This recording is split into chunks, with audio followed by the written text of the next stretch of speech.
Azərbaycan Respublikasının Ermənistan tərəfindən işğal olmuş torpaqları Qarabağdan başqa 7 rayon 1 il ərzində, Qarabağ isə 3 il ərzində azad olunmalıdır. Bu sözləri kanalımıza eksklüziv müsahibəsində Rusiya Dövlət Dumasının deputatı, Rusiya Liberal Demokrat Partiyasının parlament fraksiyasının üzvü Dmitri Savelyev bildirdi. Ermənistan işğal etdiyi Azərbaycan torpaqlarını azad etməlidir. İlk növbədə Dağlıq Qarabağ ətrafında olan rayonlar azad olunmalıdır. Daha sonra isə Qarabağın özü azad olunmalıdır. 3 il ərzində münasibətlərin düzəlməsi Ermənistanın özü üçün yaxşıdır. Çünki Ermənistanın hazırki vəziyyəti bərbad gündədir. Dövlət inkişaf edə bilər, vətəndaşlar da xoş bir həyat görər. Rusiyalı deputat həmçinin iki dövlət arasında sıx dostluq münasibətlərinə diqqət çəkərək Azərbaycanla Rusiya prezidentlərinin də yaxın dost olduqlarını vurğuladı.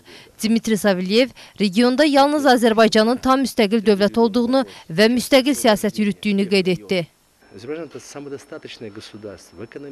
Azərbaycan heç kimdən asılı olmayan bir ölkədir. Heç bir ölkə Azərbaycanın daxili işlərinə qatıla bilməz. Ona görə də biz tam sərbəst şəkildə Azərbaycana silah-sursat tədarük edirik. Çünki Azərbaycan Rusiya üçün dost və tərəfdaş ölkədir.